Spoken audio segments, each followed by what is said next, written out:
Fox News alert. Just moments ago on Twitter, Elon Musk just dropped part 6 of the Twitter files. Matt Taibbi is publishing them, and there are some bombshells. Documents prove the FBI was directly colluding with Twitter to shut down our speech. In just 2 years, Twitter's top censorship chief had over 150 emails from the FBI. 150. That's the kind of close relationship we call friends with benefits. His inbox was filled with emails like this. FBI San Francisco is notifying you the below accounts may potentially constitute violations of Twitter's terms of service. Really? Was Twitter working for the FBI or was the FBI working for Twitter? I don't know. The FBI was demanding Twitter censor jokes. Look at this tweet. The FBI asked Twitter to delete proposed container ship if there's a worldwide recession. Really? Why does the Federal Bureau of Investigation care about jokes? Were they offended? Sex traffickers and terrorists are hatching plots, and the FBI has agents combing through social media for punchlines. Did Twitter say, hey, feds, we're a little busy here. Can you go bother Facebook? No. They said, yes, sir. Whatever you want me to do, sir. Even when Twitter scrambled for some justification for these stupid requests, and they couldn't find anything, the FBI gave them a bunch of homeland security mumbo-jumbo about Russian disinformation and domestic violent extremists, and it worked like a charm. Every time, accounts got nuked. There were a few Russian bots in 2016, remember the bots that Hillary said cost her the election? So the FBI reacted this way. They cranked up a task force with 80 agents assigned to Twitter headquarters. 80 agents. The FBI had more agents at Twitter than Twitter had lobbyists in D.C. The FBI taking in-person meetings every week, handing over lists of names to censor to Twitter over lunch. This was happening as late as November 5th of this year. All this was going down while former FBI agents were working at Twitter, and the former top lawyer at the FBI was Twitter's top lawyer, James Baker. You know, the guy who killed the Hunter laptop and let loose the dossier. And when Elon Musk said he didn't buy a company, he bought a crime scene, he wasn't kidding. Let's turn it over to Buck Sexton. Buck Sexton, I mean, this is a guy who looks like he works for Twitter, and behind the scenes he goes, I can't believe the FBI is policing jokes on Twitter. That's crazy. And that is crazy, isn't it? Yeah, it's absolutely insane. I mean, there's a lot of dark humor involved here. For one, the FBI has no sense of humor. But also, this goes to a much more serious level because it seems the response of the FBI's massive failure in 2016 with regard to Russia collusion, the giant lie, the FISA warrants, all that stuff, Jesse, that you and I and everybody watching remembers, their response to meddling in all that in 2016, and I would argue trying to obviously help Hillary or bring down Trump, was to create an 80-person task force to do more election meddling the next time around, to avoid misinformation. The FBI is not in the speech policing business, or rather shouldn't be in that business. And now we have the smoking gun evidence. You know, what was it? 2 weeks ago they were saying it's not a First Amendment violation if it's just the Biden campaign telling them to bring down accounts. It's a big First Amendment violation when the equivalent of our secret police are telling a private company, you've got to get rid of these people and take action against them. This is crazy. And not only that, that they broke out the Hunter deal, they were going after things like some guy made a joke and said, don't forget to get out there and vote on Wednesday when the election was Tuesday. You know, it's like a joke. They were going after that guy. They had 80 guys on that guy. Think about all the stuff they're missing, Buck. What are they missing? Every time you hear up these guys shooting up nightclubs or, you know, trafficking in underage girls, you're thinking, where's the FBI? The FBI is here at Twitter having lunch and censoring jokes. I mean, we have the worst fentanyl, worst methamphetamine problems right now in the history of the country and have had that for years. The cartels are more powerful than at any time in memory.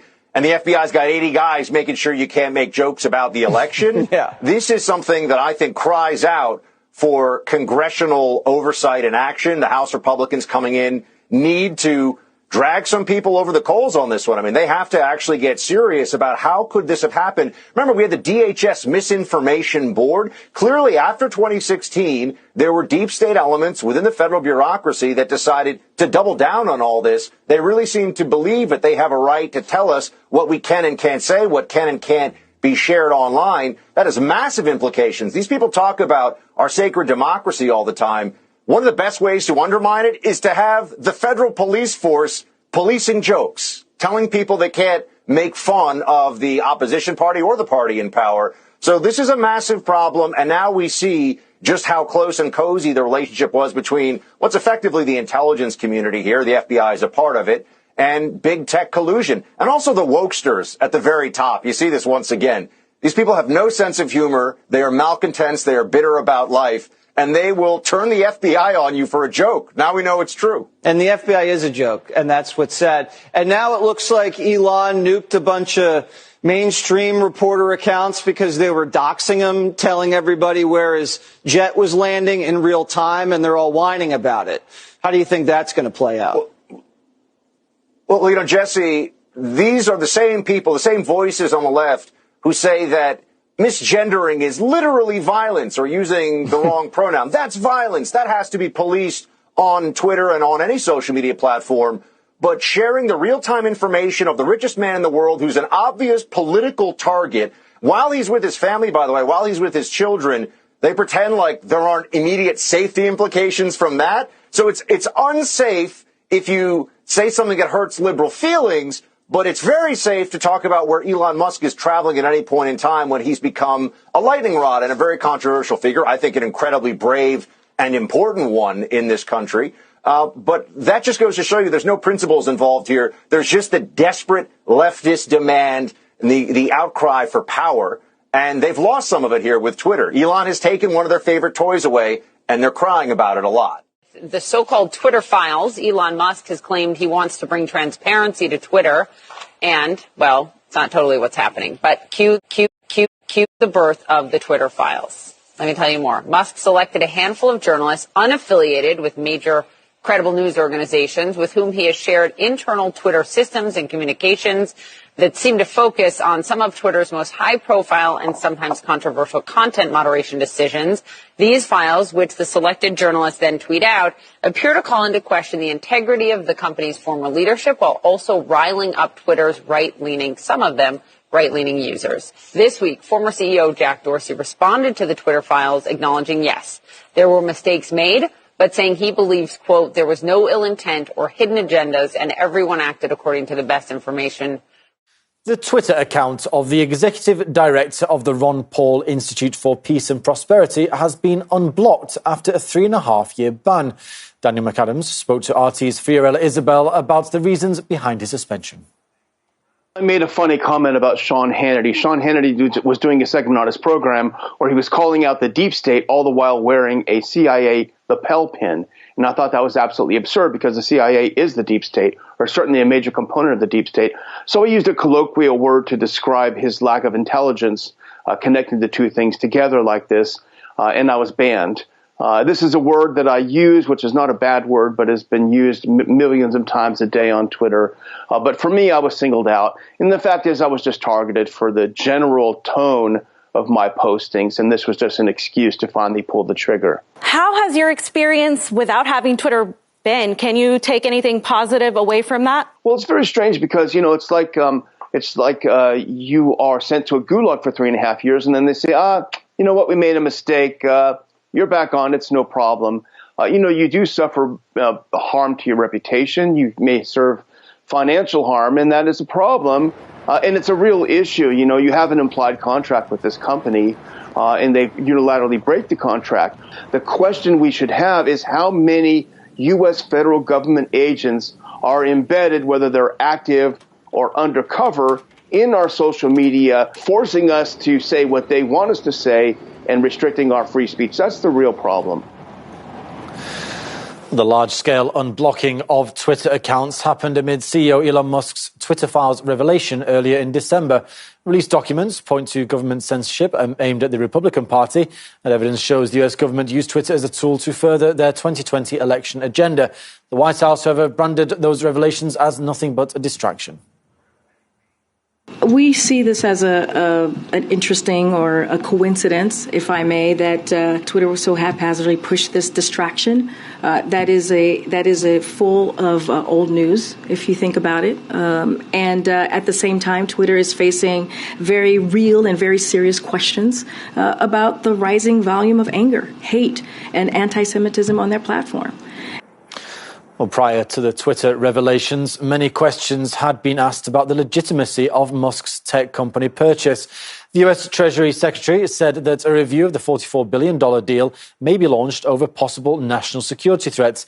Daniel McAdams again said that Twitter, under Musk's guidance, is finally becoming an open platform for free expression.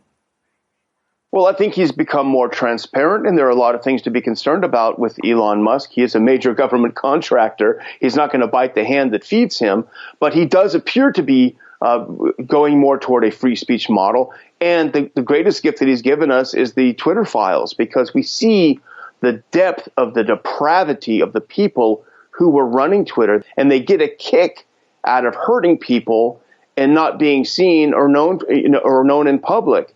So I think blowing the lid off this and the possible use of Twitter as a tool to manipulate U.S. elections. We were told for years and years, oh, the Russians are manipulating your elections. Well, it turns out it was Twitter and probably Facebook and other U.S. social media. The enemy is obviously closer to home. We've seen the release of the Twitter files 1 through 5, but most of the people that have been sort of revealed to have been victims of it have been conservatives. Do you see that the Twitter files will actually reveal a more transparent platform, or is this just more hyper-partisan, just division right in time for the 2024 upcoming election? The reason probably we're hearing more about conservatives is because we do have some very high-profile Donald Trump being banned, and we saw from the release of the Twitter files the incredible discussions going on behind scenes where people were saying this really doesn't fit in with the rules to ban him, but they wanted to do it anyway. They're having a mental breakdown. So the higher profile ones, I think, have been on the right. That doesn't mean that, and I know personally on Twitter and in real life, less prominent people on the left who have been banned, who have now started to come back a little bit. So they won't be talked about as much. But in my opinion, of course, I go to Twitter, to try to get information, and they're certainly very, very significant people to me. Enough to join us, who certainly has his perspective as a law professor and dealing with a lot of these issues, to say the least. So thank you, Congressman Comer. Now, per usual, the FBI, Jonathan, he says the FBI has to be dismantled, et cetera. The FBI has admitted no wrongdoing. Let me start with this. They've admitted no wrongdoing. Why would they? Writing in a statement here, sir, quote, the Bureau regularly engages with private sector entities that make decisions about what, if any, action they take on their platforms and for their customers after the FBI has notified them. Fox News contributor Jonathan Turley, what is your reaction to that kind of a statement with what we know now from this recent drop of the Twitter files? Well, Tammy, what's disturbing about the statement is it shows absolutely no self-awareness of what has already been disclosed. I mean, it's showing utter contempt for the American people. The FBI could have said, look, we find these allegations disturbing. We're going to conduct our own immediate investigation to see if these types of contacts went too far. And instead, they're just saying, well, we did nothing but correspond with companies. That is not what these new files are suggesting. They're suggesting censorship by surrogate, by proxy. You have dozens of FBI agents who supposedly were tasked to go through social media. You have 150 contacts with just one Twitter executive, giving lists of users that should be banned, including satirical sites. There's very little runway left for the FBI to continue to deny that there isn't a serious problem here. People, I think, largely agree, I hope, that while the First Amendment applies to the government, it also applies to agents of the government. So if the FBI uses a proxy, uses an agent like Twitter, it's still censorship. It's still a violation of the First Amendment. How did we get to this point, though? We had a leader who concluded that truth didn't matter a whole lot and used the modern version of the old racist kind of baiting that used to be the case, 40, 50 years ago. Republicans have decided to give comfort to these kinds of conspiracy theories that can manifest as anti-Semitism and racism and bigotry. Hallmarks of a fascist political party. Sort of dark forces of racism and anti-Semitism and anti-vax and, arch conservative ideology are holding on to themselves. A rise in violent rhetoric. Embrace political violence. Not only election deniers, they're data deniers. Do you think Elon Musk is a threat to U.S. national security? I'm tired of being quiet.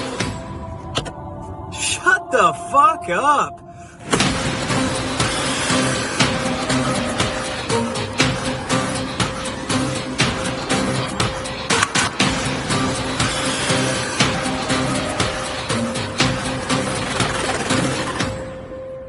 And that's the kind of marker President Biden wants to put down, of freedom versus turning things backward.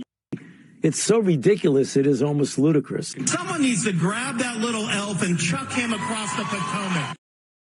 And I think a lot of the Twitter files, more transparency is great. I think Donnie and I would have loved to receive a cache of files exposing or revealing our email address. I bet you would. Yeah, we would. Slide into our DMs, Elon, with the files. I bet you would. Please. I think the problem here, though, is that Elon Musk is effectively serving as a gatekeeper for this information. He is not giving it to newsrooms. He is giving it to hand-picked journalists who are then agreeing to the condition, at least one condition, of tweeting out the files instead of posting them in news stories. So I think that's not the spirit of free speech. No, and I think Donnie and I would have loved to receive a cache of files exposing or revealing our email address. I bet you would. Oh, sure. Whatever you say, old-timer.